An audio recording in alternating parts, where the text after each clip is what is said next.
Don't worry, I'll be able to catch everything. Welcome to the 136th episode of the Famicast. My name is James Charlton. I'm hosting this show. No, sorry, I'm the host of this video podcast. Joining me, as usual, usually on the other side of the mic, is Mr. Daniel Bivens. Hey, what's up? And Tyrone Shugat. The soul still burns. And Cyrus Laney. It's me. We're all here, but things have been jumbled around. Danny's on his deathbed. Literally, he's dying. He'll be dead in quite a few minutes. He's gonna have to go first for new business because he's not gonna be here. He's gonna be around anymore. So yeah, this is his last podcast. We're sending him off his mortal coil at the end of this episode. There we go. Episode title. The soul will still burn. The soul will still burn. Hey, see if I can get one of those game adverts on your tombstone. Please. A tale eternally retold. So anyway, let's hop right into it with some new bitterness. And first up is the aforementioned dying Daniel Bivens. Yes. Danny, what you got? Well, for the record, I'm not dying. I'm just a little sick. I think I might even have like a fever, but hey, whatever. Deal with it. So deal with it. Yeah. What's that? Spit it out, not the phlegm. What you've been saying. Right. So obviously, I mean, if you've been paying attention to any Famicast stuff like YouTube and our website and stuff over the past week or so, you've probably noticed that I've obviously been playing a lot of Assassin's Creed Odyssey on the Switch, and I still am because it's a ridiculously large game. And on the last episode of the show, and also in my review, I talked kind of about the performance of the game, and I'm not going to get into that. Just kind of talk maybe just more about the game, just in general and stuff. Right. If you want to know about the technical shit, watch Danny's video review because that explains all of that. But Danny actually didn't talk about the game play itself in the video review. It's very much like a technical only thing, right? Yeah, exactly. Because, I mean, I think I even said at the beginning of the review, I was like, look, I mean, if you wanted to watch or read a review, you've probably done it. But now, too bad. You hear it anyways. Right. But, yeah. You don't want to hear people talk about Assassin's Creed Odyssey again. But, Danny, what you got? Yeah, that's it. Brilliant. Yeah, right. Have you finished the game yet? No, according to my Switch, I've played for about 40 hours, and I don't think I'm anywhere close. Being sick today actually helped me increase my playtime, too. Productivity is way up since getting sick. Right. I could tighten up those levels and everything. You took a sick day to play this? Yes. I mean, no. What? No one's listening. Right. Exactly. That's cool, probably. No, but Ty. I know he's also played a lot of games in this series as well, and I've played quite a few too. I think the last one I played though was Black Flag 5 years ago, so it had been a while, and it was just really nice to kind of get back into the world of Assassin's Creed. I was a history major in college, so I've always kind of liked historical type of stuff, even though there's a lot of bullshit. Well, that's why you like playing the factually accurate Assassin's Creed games. Exactly. But no, man, what I really liked about this one, what kind of drew me, well, obviously, aside from the stuff when it's just running on the Switch over the cloud, just like, that basically ship combat was back, and then I just thought the whole ancient Greece setting was pretty cool. So, yeah, I mean, the ship combat stuff, I've been kind of monkeying around with that a little bit more than what I had been. And, I mean, obviously, with ships that you have in the Black Flag game, it's kind of like colonial era and stuff, so you're actually shooting cannons. But with this, you're doing like bows and arrows, and you can do fire arrows and also javelins. And, I mean, sometimes you think, oh, that's lame. But, I mean, at least it kind of fits with the time period and stuff like that. Ice arrows as well? What's that? Ice arrows? Yes. Well, if there are, I haven't unlocked them yet. Right. Then you get the electricity arrows later, probably. Right. I mean, I gotta. Ancient arrows are totally brokenly overpowered in that game. Right. I'm gonna get that after a certain point. Good. After 100 hours in. Right. Yeah. When you unlock the helicopter. Yeah, it's gonna be awesome. But really, what really blew me away about this game was just how freaking big the game world is itself. I mean, James, I mean, you played a little bit of Odyssey, just that first island for 15 minutes. Yeah, the glorious free 15 minutes that I played. Yeah. I didn't even know it was an island, mate. I was like, okay, I'm walking into a garden. It could have been anywhere. Right. But that looked pretty nice. Yeah, the sheer scope of the game is just massive, and there's just a lot of different places you can go, a lot of different types of locales, and a lot of the places have kind of like a fall, like autumn motif. So that's kind of nice. Is it Greece? Are you playing in the whole country of Greece? Basically, like all these little islands and stuff like that. That's right. That's why you need the ship, because there's all these little islands that you need to get to, and like all of that type of stuff. So, but so do they all have stuff on? Because I know when I did play Black Flag, and that did have a lot of little islands and stuff. But some of them, either you couldn't go on them, or if you could, there was nothing really there. Yeah, most of the islands are relatively big. So I mean, there's always stuff there. Even the ones that are kind of small, there's always at least something to do there. Maybe some kind of a mission. So that's actually pretty cool. Like you said, I remember that in Black Flag. Sometimes you get up something, you're like, oh, cool, I want to go here, but you can't. But yeah, it's not the case here. And and even with the combat and stuff, and kind of like RPG elements of this game, I really enjoy that because I don't know, it's kind of like maybe I'm kind of 50-50 on it, I guess. I do like it, but at the same time, with the original, like the older Assassin's Creed games, like you're fighting, and it's usually almost like one stab to the throat, and then the dude's dead. But here, because it's more RPG-like, it's more like you're spanking the people with your sword until their health runs out, and then they're dead. There are a lot of numbers kind of like flying off people, right? I was surprised by that. Is that the whole game? Yes. Wow, that's weird. That is weird. I don't like it. Yeah. There was definitely a weird choice. They went like loot leveling up system in this game as opposed to the previous, like Danny said, almost one hit and the enemy goes down fighting system. Yeah. And I don't know. I think they did that just because they wanted to probably change things up. Because I mean, maybe some people were complaining that the series was getting a little bit stale. And I think this system. I don't know if this started like last year's game or not, but well, yeah, let's make it less stale by making it like other games. I know they've caught some flack for this. That there's like some parts are just completely level walled off. Like you can't get through them because it's just not strong enough to do it. But you can, as DLC, you can buy the leveling up bonus pack. Please, no. Yes. And you know what? Cereal or something, or Cheetos. Yes. You just buy it off the shop. I think you just buy it, off the eShop or whatever.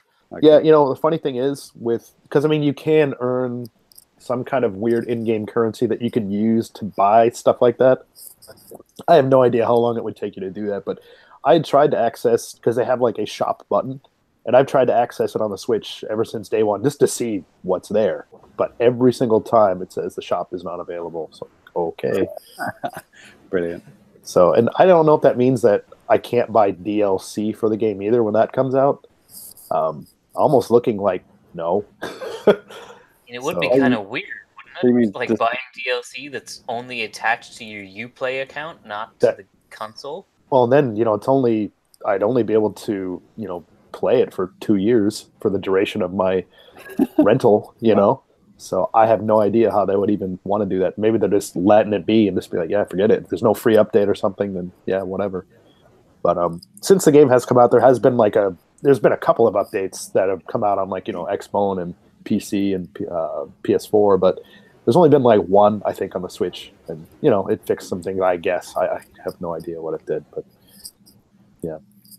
But anyways, yeah, I'm still playing this game. I'm probably going to be playing it for quite a while, but on the horizon, Red Dead Redemption 2 is coming out. I'm gonna probably pick that up, so maybe in the next episode of the show I'll talk a little bit about that. Even though it's not Nintendo, I think that series is just great. Everything that most of the stuff that Rockstar does, at least in the open world genre, are things that I like, so I'm really looking forward to getting into that one too. Alrighty, so thumbs up from Danny from the technical and from the gameplay point of view, I guess. Really, that sounded like a lot of terrible things to me. Thumbs down from Ty. There you go. Yeah. Opinion. Complaining about games I've never played. There you go. Like a true gaming journalist. So, Thanks, man. So let's move on to Cyrus. What have you been playing, man? So aside from Celeste. playing some. Oh, what? Celeste, is it pronounced? Yeah, Celeste. Or Celeste, I believe, in France. All But right. yeah, aside from some Splatoon 2 with you, I have been playing Celeste, the Good game. like darling platformer on the basically everything, I imagine. That's I don't know. Recently, I've been playing a lot of games. Like I've been trying out Rocket League and Paladins and Street Fighter and Splatoon, Hyrule Warriors, and all these games basically have no ending. Like you play them forever. There's no point where you finish playing them, and I just kind of I was just so tired of like not having an end goal in any of these things. I just like that I need to play a single player game. I can just kind of run and gun it, finish it, and have closure in my life on something. So, all right. Your life story, mate. Just tell us about what you've been playing. I found Celeste, and it's pretty good game. I'm pretty good. It's pretty good. It's like really nice, tight controls. It's rock hard if you want it to be. Right. Like the whole thing is like you go around collecting strawberries or just getting up this mountain, and it reminds you a bunch of time throughout the game, like you can skip the strawberries, dude. Just play the game how you want to. Which I thought was exactly what I wanted, and I'm like, good job, Celeste. You knew what I was here for. So that's cool. Yeah, so You just kind of reminded me that I still need to beat that game. Yeah, I'm most of the way up the mountain now, and I think I've probably got like 2 sections left, unless there's some sort of plot twist. But which it probably is. It feels like that kind of game, and I've been totally enjoying it. I definitely recommend if you're one of the people who wants something where you can collect a million things and do the Super Meat Boy, where there's like finish 10 levels, it unlocks 10 more levels and hard modes of all those levels, then this is your game. If you just want to play a really like quiet, thoughtful, story-driven platformer game, that's also there, which is kind of cool.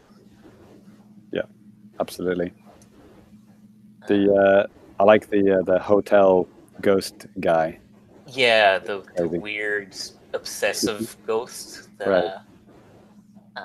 Yeah, the characters I've all met so far, and there's not many of them, they're just weird enough that it's kind of unsettling, but they're also like, it's like a cozy game. It's kind of strange. Yeah. So. And the Matt makes games. He also made like, what is it, Towerfall? Towerfall, yeah. Right, Which I've always forget, but is also a never-ending multiplayer game. Right. So. And that now the sequel, I don't know if it's out yet, but like, or the updated version is going to have Celeste and all the Celeste characters in it. Oh, that's cool. Cool. Yeah, that was on a direct, a few months back. Yeah, I might stick that on my list. We'll see, depending on how angry I am by the finishing of this actual Celeste. So, are you going for strawberries, or are you just skipping straight past? No, I got a few, and like I got most of them in the first level, and then less in the next time. Right? Yeah, I'm always the same way as well. I'm going to get every single one of these collectibles. World 2, fuck it. Yeah, and like in World 2, I found a B-side tape, which is like a whole new set of levels, like remix of the ones you got. And then in the B-side tape, there's a C-side tape you can find, which is exactly. Again, it's never endless. It's like Dark World and then Uber Dark World, isn't it?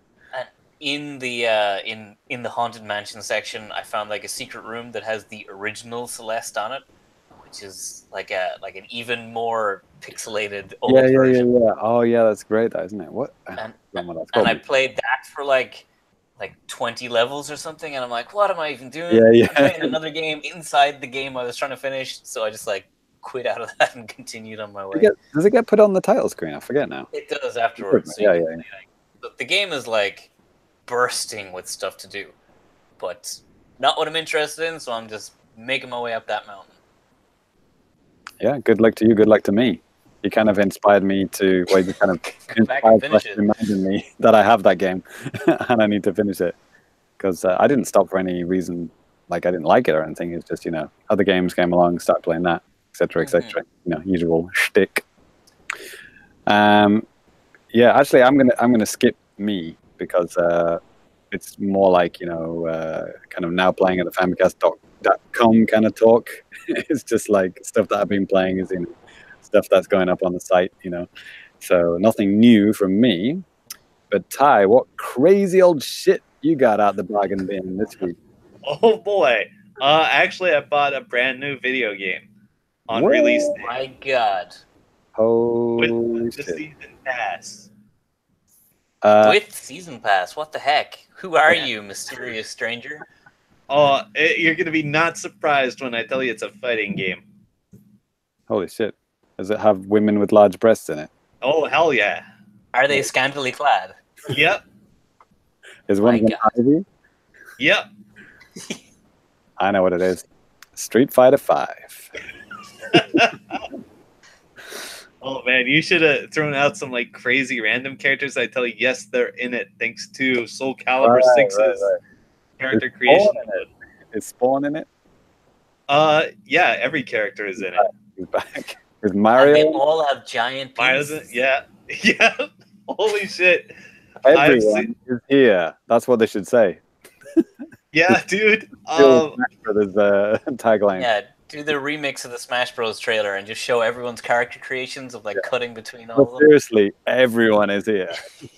Yo, yeah, I've seen such wild characters on my Twitter feed.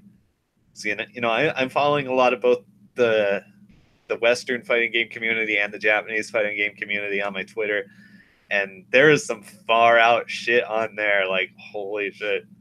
We're talking Yep. about Soul Calibur 6, by the way. Yes, it's Soul Calibur 6. I did say those words at one point, but yeah, Soul Calibur 6. I've been going hard on it.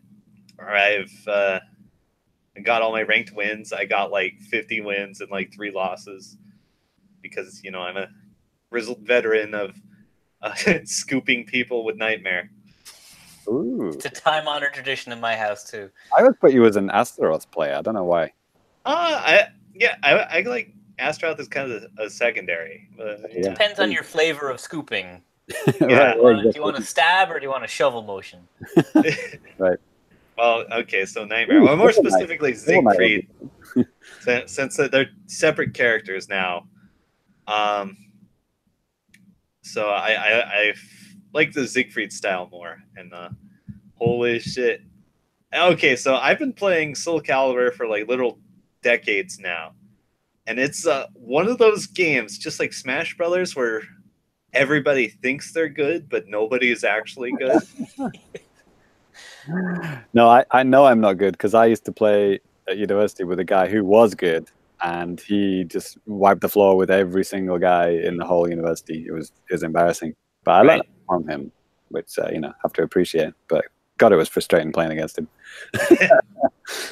Right. Good times. Yeah. So how does this game shape up compared to previous titles? Is it better than your current favorite, which was Soul Calibur 3, right? No, Soul Calibur 3 is the worst one.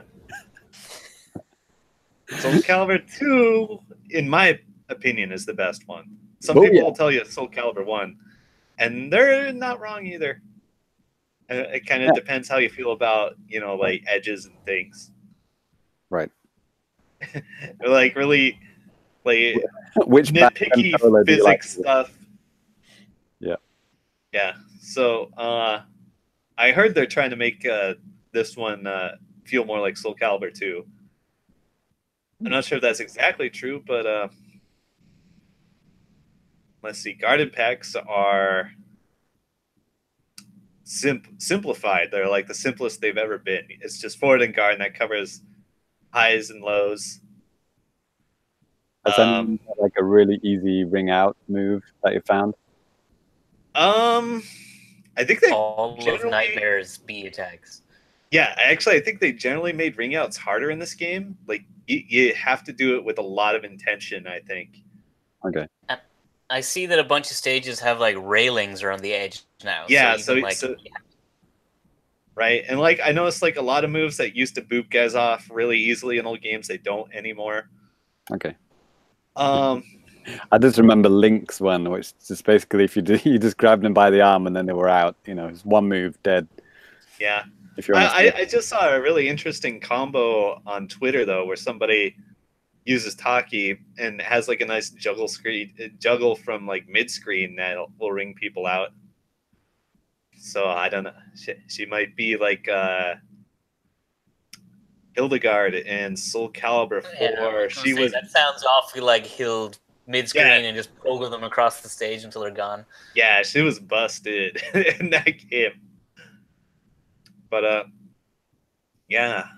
So there's actually a thing I don't like about the Soul Calibur series. It feels like going from game to game. At least the characters I play, they they have a lot of changes that seem extremely arbitrary.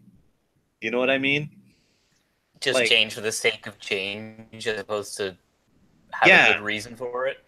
yeah, exactly. Like, so, like, I don't think Tekken has this problem at all. Like, you know, Tekken characters, they like if they had something in a previous game, like almost, if they retain it, it's like the same motion in the new one almost every time.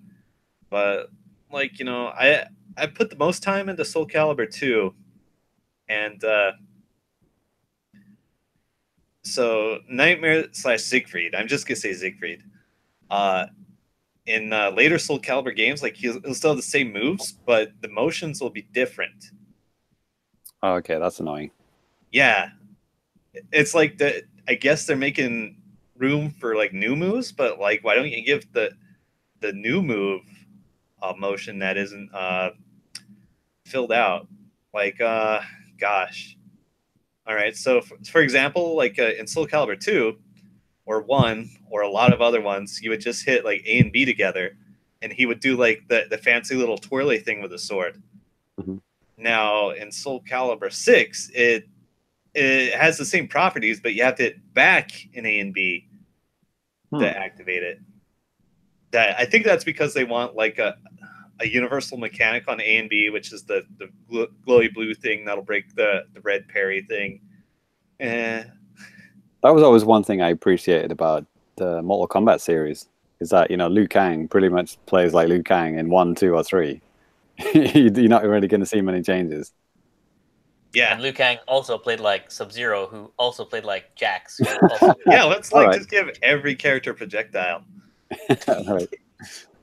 And I guess, I don't know about Smash. I guess Smash hasn't really changed that much, No, absolutely not. right? Yeah, definitely. So even from what I've played, I haven't. This is the first Soul Calibur entry that I've ever missed, Mhm. and definitely I feel that from version to version, you'd just be for no reason stuff would just be weird, and you'd have to relearn a character for where you really shouldn't. Yeah, So I get that. Is this at the arcades, Soul Calibur 6? I don't believe there's an arcade release. No, Yeah, Was I don't it, think there. was it Street Fighter 5 that was recently? Yeah. just at the recently arcade? got the arcade Right. release. Yes. Right. So it might do eventually. Yeah. Yeah. Oh, by the way, let me know if you ever see a Soul Calibur 3 arcade machine. Why? What are you going to do to it? Set Oh. it on fire. Things. No, I just play it. Because apparently in the arcade version, they fixed a lot of things that were wrong with the console one, because Okay. the arcade one came out after. Right, okay. And the console one was a busted fucking mess. Holy shit. Fuck that game. So, last point about Soul Calibur, how's the netcode? It's okay. Oh, It's pretty okay, yeah. it's pretty okay. But the matchmaking is weird. Like, I think I complained about this on Twitter earlier, but like, you can do ranked matchmaking by language. Oh, right. Yeah, and that seems silly as fuck. Like, I could understand if that's an option for like lobbies, like unranked. Mhm. But if you're just gonna get on ranked to trash people, the language does not fucking matter, and you shouldn't want to reduce the pool of players you're searching for. Right. Yeah. In fact, like the regional matchmaking is kind of wonky because, on your console you can set whatever region you fucking want in your console settings, but and it should just search by ping, really. But I don't know why it wouldn't do that. Next And also, episode on ACDC. yeah, like I was talking about that before we started the podcast. Like, next time I do a fighting game podcast or AC/DC, I'm definitely gonna go nuts on breaking down internet matchmaking. Nice. Holy shit! Some people get it right, and some people get it so wrong. We do it. And I know all the dark secrets. Cool. Hey, you want to hear about a game that's actually on Switch?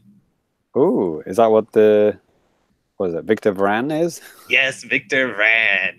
I believe Nintendo World Report has a video review up of it. Right. Okay. But let me tell you about this game. It's like, if you can't guess from the name, it's like a store brand. What's that guy who hunts the monsters? Turok? Van Helsing. Yes, Van Helsing. It's like store brand Van Helsing. The guy looks like Van Helsing. He sounds like Van Helsing. His name is very close to Van Helsing. Victor Van Helsing, right? Yeah, right. And so it's a hack and slash kind of thing. yeah, it's basically a Diablo game.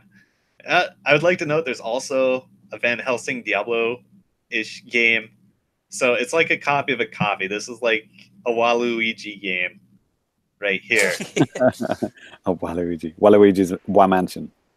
Right? It's like the in-depth analysis of Waluigi, where it's like just a grim reflection of a reflection that represents us and our hollow consumerist identities. Right. But this game's fun. Okay. So, okay. And this is like an indie game? Yeah, it feels like an indie game. I don't know how big the studio is behind it or even which one is. Okay. Like, I played it for 2 hours and I had fun. Okay, so each weapon you get, there's like different categories of weapons, and each weapon comes with like a different set of moves. So it feels like even on just one character, there's like a lot of variety in how you play, and you can even like quick switch between two different weapons. Like you just hit a button and you swap. Like for example, I would have like a scythe weapon and a hammer weapon. And, the scythe, I could slash, like, side to side, like, cover a lot of space and hack a lot of guys at once. But the hammer would like, just blow guys away. Like, there'd be, like, this thick-ass crowd of skeletons, and I just, like, do the big hammer move right into the middle of them, and they'll fly in all these different directions, and it's really fun and satisfying. Especially when I get an achievement to pop for, like, hey, blow up 50 fucking skeletons in one swing. It's like, yeah, dude. Wow. So, like, yeah, just like the first couple hours, I actually had fun with this knockoff of Diablo. So I'm just looking at the page on the eShop now, and this is $40. What the fuck? It's called Victor Vran Overkill Edition on Nintendo Switch. Okay, let me tell you, this is free right now on Xbox. Is it the Overkill Edition? That sounds familiar. I'm gonna assume it is. Rated M for mature. But yeah, it looks crazy. Yeah, it's full 3D, people. This is an actual real video game. So I don't know. Yeah, it doesn't look at all indie by the quality of the graphics and stuff. Yeah, so Victor Vran is like just looking on Steam, it's $20 on Steam, but there's 2 DLC packs which are all included in the Overkill edition, which total about $40. Okay, yeah, so it's probably just like the base game that was free on Xbox. Blood, partial nudity, and strong lyrics and violence. Rated M. Strong lyrics. Yeah. Up to 4. Also, on your character creation, it's just like the Victor Van guy. Mm-hmm. There's like 5 different characters, and they're all Victor Van. It's just like different outfits. The Switch version's got 4-player online, 2-player couch co-op, and it also says original soundtrack plus music by Motorhead. Yeah, one of the DLC bundles is just Ace of Spades. Ace of Spades. Right? I'm sorry, what? One of the DLC packs is just called Motorhead Through the Ages. Right, yeah. Wow, so that must be one this of game actually doesn't look too bad. Yeah. Yeah, it's like a game that should be terrible, but I had fun. There we It's go. like Def Jam, Fight for New York of Diablo. Overkill. Talking of overkill, let's move on from your business. All right. Let's do it. So let's move on to now playing the Famicast game. So first up, we have a continuing video series on the YouTube channel, and that is the Famicom Online series. So last week / this week, me and Danny played Balloon Fight, Ghosts and Goblins, Legend of Zelda, Dr. Mario, and Donkey Kong online together. And we had lots of fun, and we recorded that gameplay and video chatting and made it into nice little, bite-sized videos. These are only like 15 minutes each. So if you want to see me and Danny be terrible at old games... Did you get past the first level of Ghosts and Goblins? Of course not. We got to, like, I don't know if it's a mid-boss or I don't even think if it's a boss. Like that red flying thing on the first level. Red Armor. Yes. Yeah, the star of Marvel vs. Capcom 3. Yes. That's pretty much where we got to. Yeah, that's a hard game. I quite enjoyed Legend of Zelda, where it was like Danny was your navigator and just told you where to go. Right, yeah, and we actually played the special edition one that appeared recently, where it's like, it starts you with like lots of money and hearts and stuff. So you can just kind of like have fun from the get-go. You don't have to worry about, dying immediately and stuff. That was fun. Balloon Fight. Danny is surprisingly good at balloon fight, but he ended up killing me, which was hilarious. So yeah, there's lots of fun to be had, and they're very, very short videos. So we've got a whole playlist. So just have a look, and yeah, please do enjoy. And then Cyrus, something that me and you did last night, right? Yeah.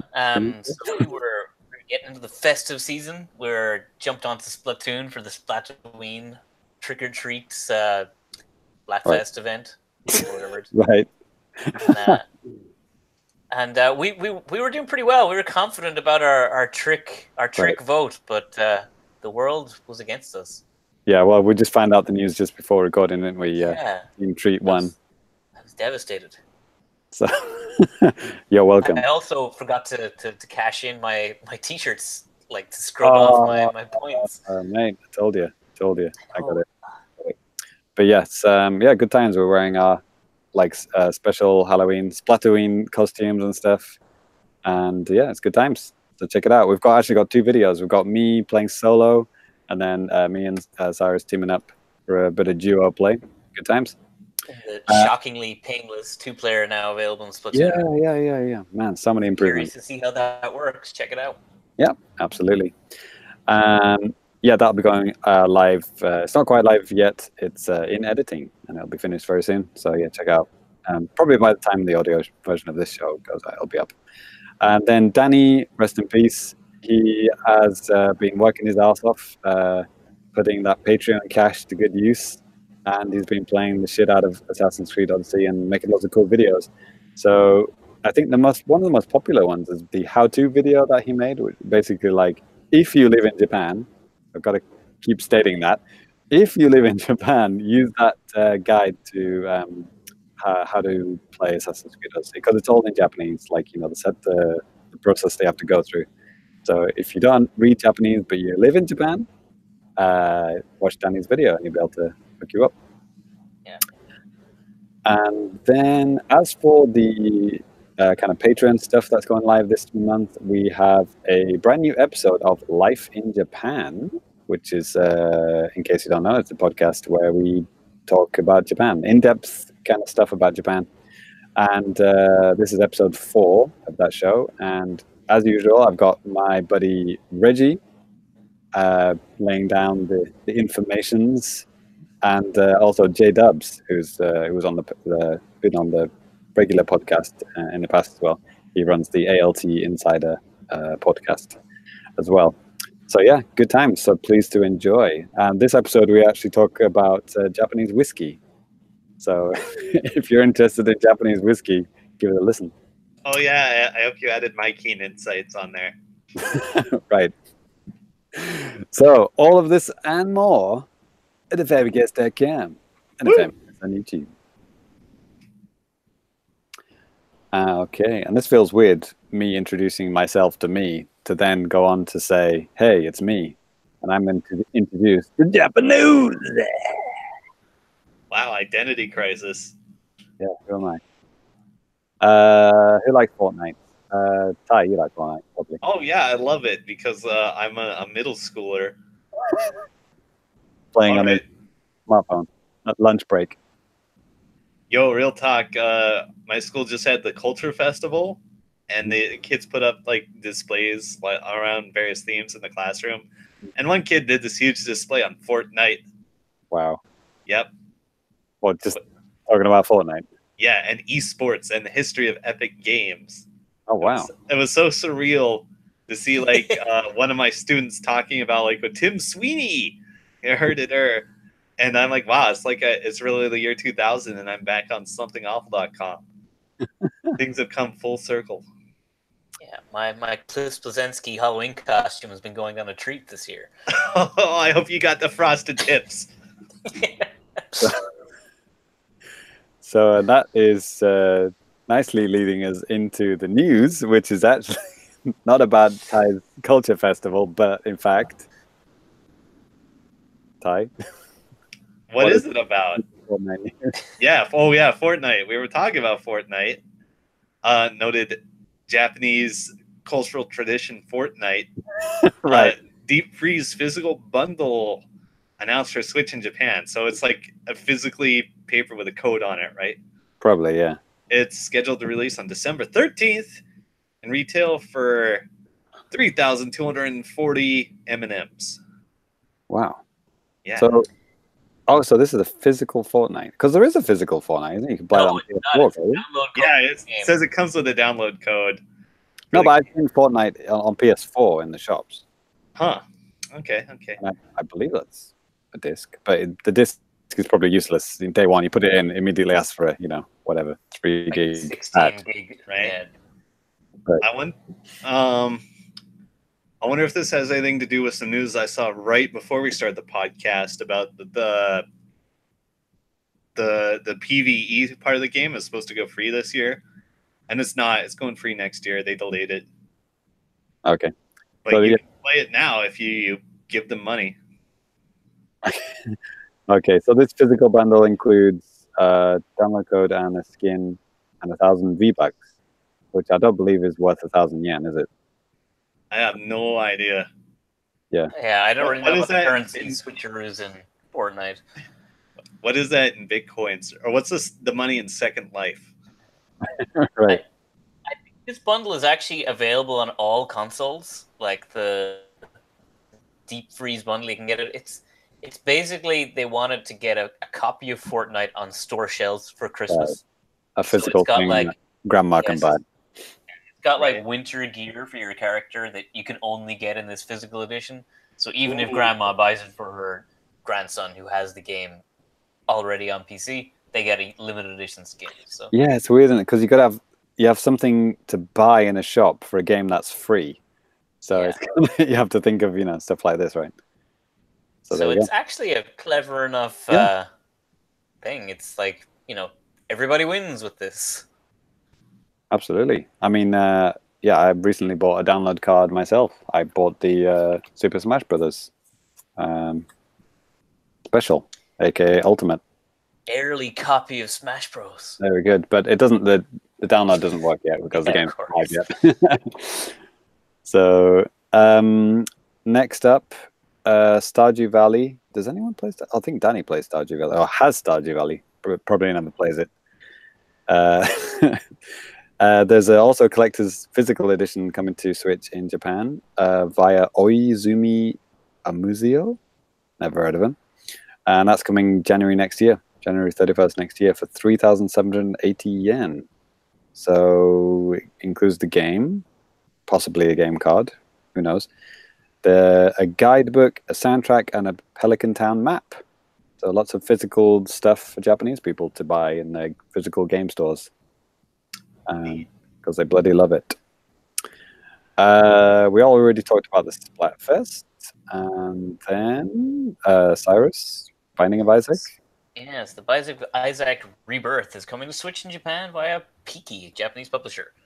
Oh, So- they were at TGS. So it's expected to launch next few weeks for 1,500 M&Ms. So That's what we're going with. This company, PK, they've been at TGS. They've brought all the previous versions of Binding of Isaac. They've been in charge of. So there's a game that just won't die.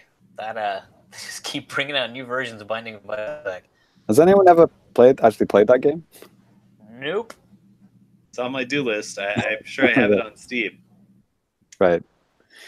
The look of it has no appeal to me, so I thought of buying it.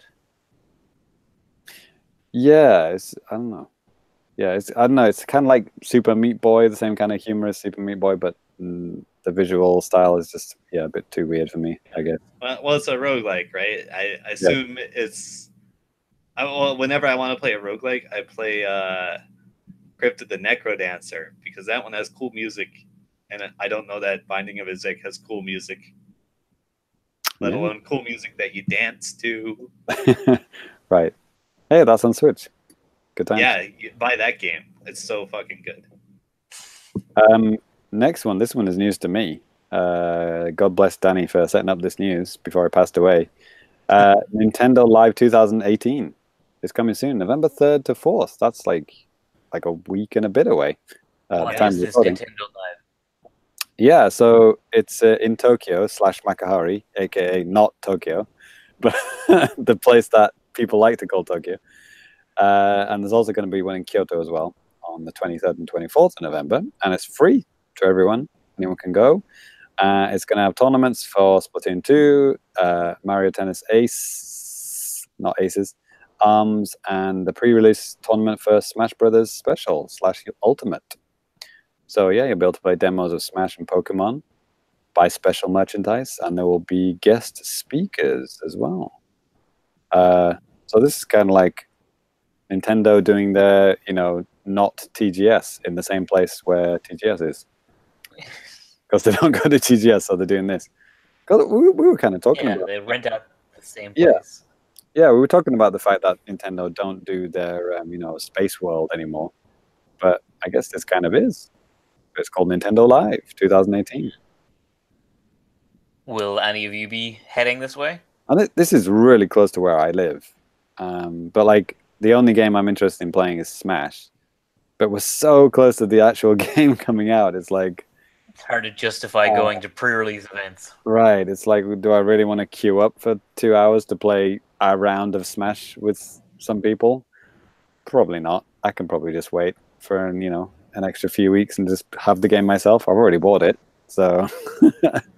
Probably not. It might be giving out bandanas that you can give to long-time speakers on the show. Right.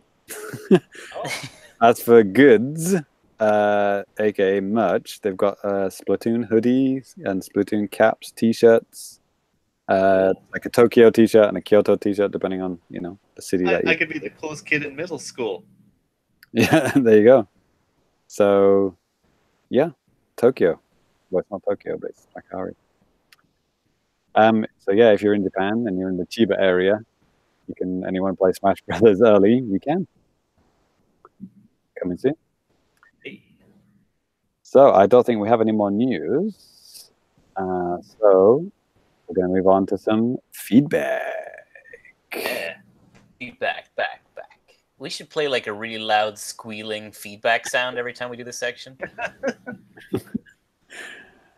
So, Cyrus, do you know where people can contact us? So you can hit us up basically everywhere. So if you go to the Twitter account at thefamicast.com, well, just Twitter / at thefamicast, you can leave us some Twitter notes. You can leave us notes on our various YouTube videos. All the usual places. Oh, we're called the Famicast at the moment because it's Halloween, isn't it? Too spooky. Oh man, it's too spooky. So yeah, a bit of feedback here. Let me see. So someone on YouTube, somebody called Kraus says, "This is my Hideki Kamiya interview where me and my best buddy Kamiya chat about we shoot the shit for a few minutes. Good times." He says he wonders how many times he tried to block me. Well, he hasn't blocked me. He didn't block the Famicast either, even though I tweeted directly at him. Oh, shit. Do you remember that? Playing with fire. Yeah, I played with fire. I thought I'd give it a shot. I said, "Hey, Kamiya, could you retweet, the interview that we did together? Please don't block me." And he didn't block me. He quoted your tweet and said not blocked. Yeah, exactly. Yeah. So yeah. And next one is from Henrik D. Ragnevi. He says, "Does not Japanese credit card work?" So the answer is, it's kind of a moot question. If you're not in Japan, he's talking about Assassin's Creed Odyssey Cloud Edition. Don't even bother, Henrik. It doesn't sound like you are in Japan. So I would not even bother. But if you want to set up a Japanese eShop account, that's super easy to do. And I'm not sure if you need a Japanese credit card. I mean, Cyrus, do you have a Japanese eShop account? I do, and I just use a standard credit card. There you go. You need a Japanese IP address. Or did I? Actually, I think it did give me some errors. So I've been using eShop cards that I bought in Japan before I left. Ah, right. I think So you actually do need a Japanese credit card, I think, yeah. Yeah, so my recommendation would be, if you get an eShop account in Japan, would be to buy eShop cards from Japan and just load up your account with some money. That's right. And an easy way to get eShop cards sent to you in any country is to contact Daniel Bivens on Twitter. He'll hook you up with whatever you need. No charge. Also, Amazon is pretty good. Yeah. Oh yeah. Amazon Japan will get you what you need. Or I do it too.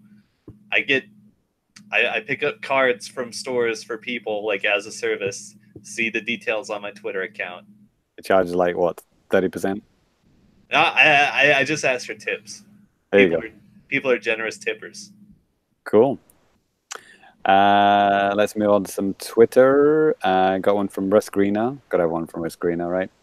He says, "I can confirm to the Famicast that the original Xbox One had a slow and janky overlay operating system, especially when you're playing demanding online games.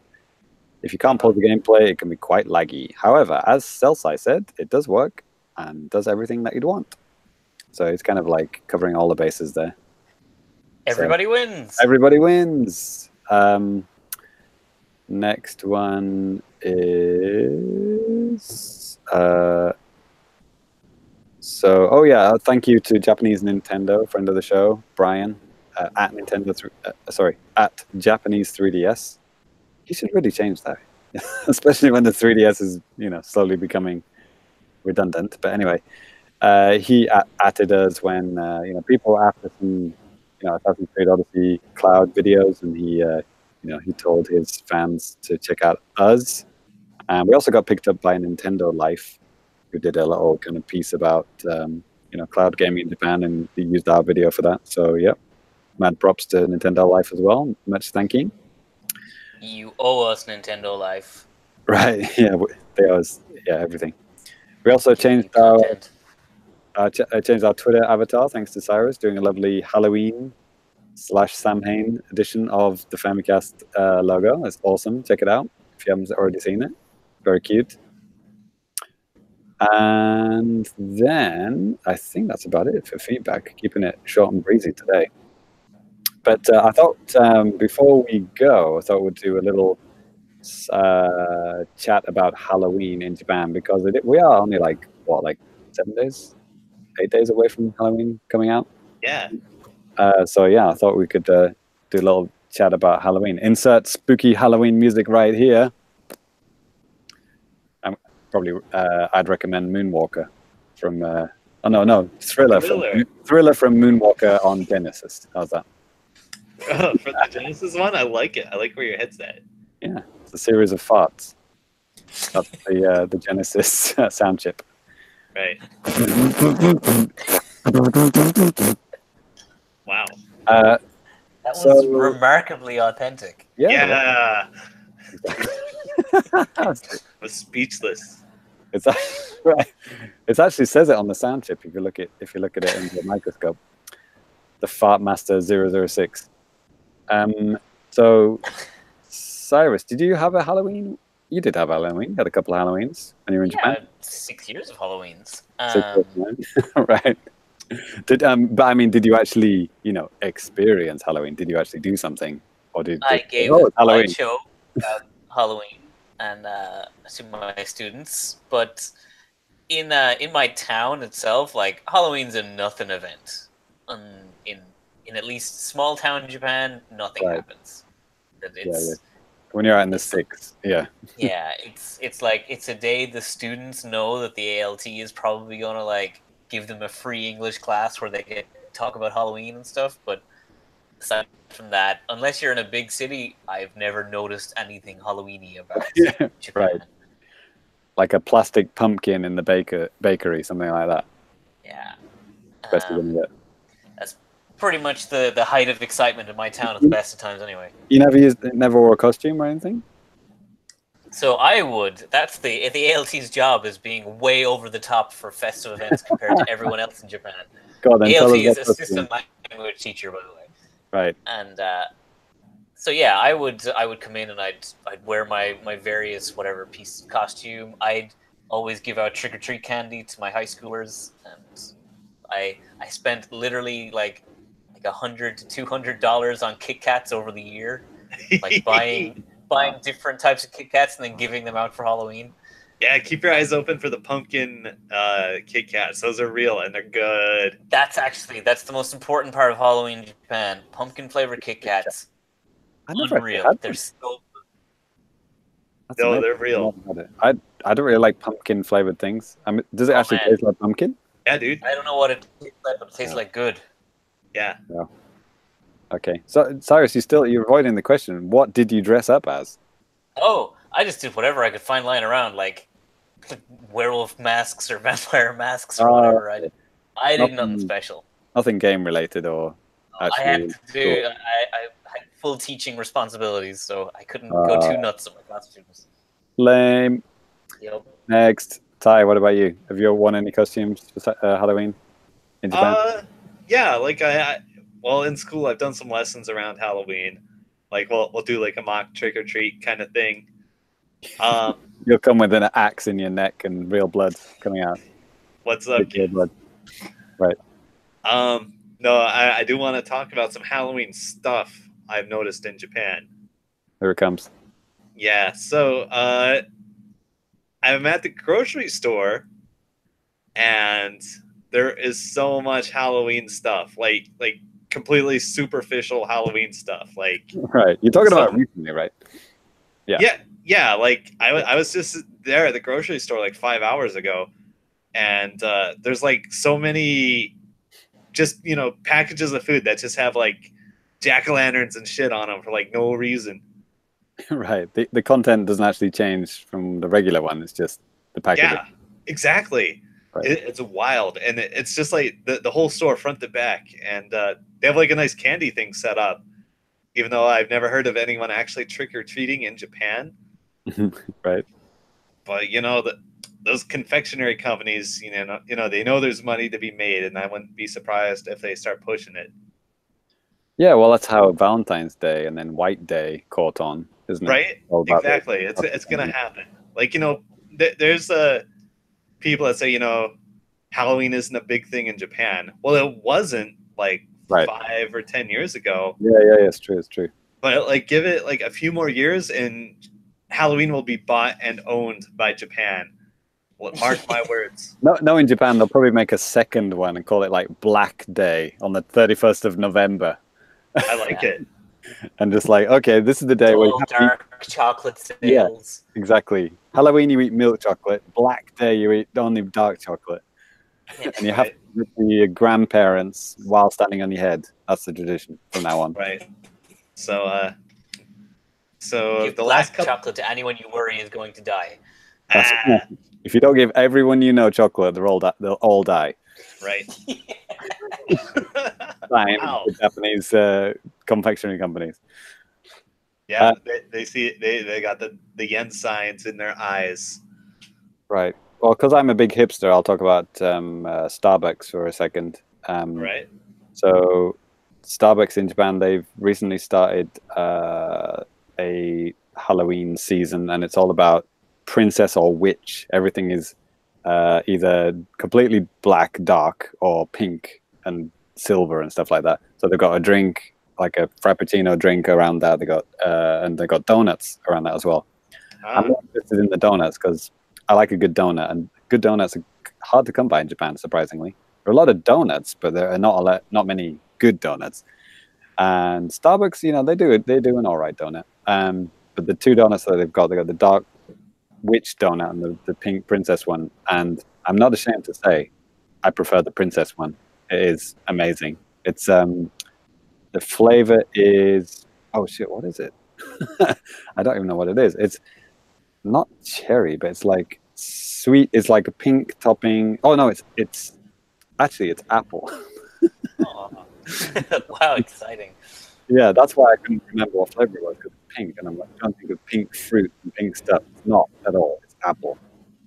Yeah, the donut's got like these kind of like apple pieces in it, and this kind of just pink icing on the top. And the black one is also apple, but it's got apple sauce in the middle. So the pink one's got apple bits, and the black one's got apple sauce. And I think I like both of them, but the princess one, the pink one, just edges it out. It's pretty good. I haven't tried the drinks yet, because they're quite expensive. They start at like 600 yen. Because they do this thing, Starbucks Japan do this thing where they do special edition drinks, but like you can only buy in like a medium size or above. So it's like the cheapest one is like quite expensive because it's like a special drink. So I haven't tried those yet, but yeah, you'll see things like that. You know, like Halloween editions of stuff everywhere. Like I was saying, but for arbitrary reasons. As for like costumes, yeah, I have one costume. I was actually Mario last year. Nice. I just got like a bargain basement Mario costume off Amazon Japan for like. Oh, it's like the bootleg that going around, like overall video game man. Yeah. Exactly. Oh yeah, actually, I forgot it wasn't the costume I wore to school for my classes, but I did go as Morticia from Adam's Family one year. Wow. So I was Morticia, my wife was Gomez, and so I shaved off my goatee, and she drew on a mustache. But I was going to say, you make it a lot harder for yourself, mate. And so we went to like a party with it, and all the Japanese people there just thought I was the Mona Lisa. So after like explaining it for the 5th or 6th time, I was like, "Fine, I'm the Mona Lisa. It's fine. Just go with that." Get owned. Yeah, good luck explaining the Addams Family to Japanese people. Yeah, talk about the monsters next, right? Yeah, that was my next idea for Halloween costume, but depression set in. Oh, man, if I can add something at my school, after many prayers to Satan, they granted me permission to run music at lunchtime on the PA system every Thursday. Oh, okay. So this month, I've been loading up on Halloween music, or Halloween-esque music, and it's been a blast.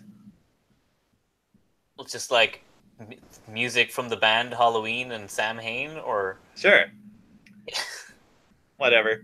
Well, I did Thriller. I did Dragula.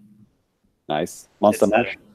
Yeah, I'm doing it. So, yeah, this week is like the big blowout. So I'm gonna do like Monster Mash and spooky, scary skeletons and Addams Family theme. Nice. Oh yeah, I know. So yeah, that's a good one. Yeah, that's the plan. What else? I always played Nightmare Before Christmas, Halloween Town. Yeah. This is Halloween. What? Yeah. The Monsters had a theme song, didn't they? Probably. Is that the din din din din din din? Or is that the Addams Family? I don't know. Down down down down down down. I don't know if the Monsters ever had a Mega Drive game, so it's hard to remember.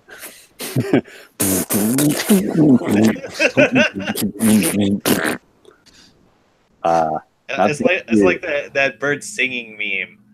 The little robin singing like and then the veiled crow comes in. There you go. fucking Sonic pinball. No, you've gone into 1080 snowboarding there. Yeah, you're right. Right, I can't like do that staticky effect like you can. It's amazing. You're welcome. If any Anyway, I think our Sega, poor listeners have suffered enough of this fart discussion. Right. if any Sega audio engineers want to get in touch, it's the Famicast@gmail.com. And yeah, our listeners can also write into that email address if you want to have any, if you want to ask any questions about Japanese culture, games, whatever. We'll talk about on the next podcast. So let's wrap this godforsaken show up. Yeah, boy. So yeah, we usually end the show with Twitter handles and things like that. I don't know, favorite monster. Let's go with that. All right. So my name is James, and I am at FamiComplicated on Twitter. And my favorite monster is the Headless Horseman. Oh, Uh, cool. Ty, how about you? Cyber Dracula. Right. Is that your Twitter handle or your favorite monster? Both. My handle is Super Cat Drugs. You may be able to see a recent funny Soul Calibur 6 replay from me. I would highly recommend it if you're a Siegfried player. I've got that technology. Nice. Okay. And Mr. Cyrus. So I was going to say the Headless Horseman, the Irish from the Duhan, because he's metal as heck. He's got he carries his head in either a cage under his arm, and he uses the spine of a human corpse for a whip. But but I'll go with the Banshee. I've always been fond of that one too. All right. And that's also your Twitter handle. So good times. Yeah. So at Cellside Banshee. So we hope you enjoyed that extra spooky episode of the Famicast.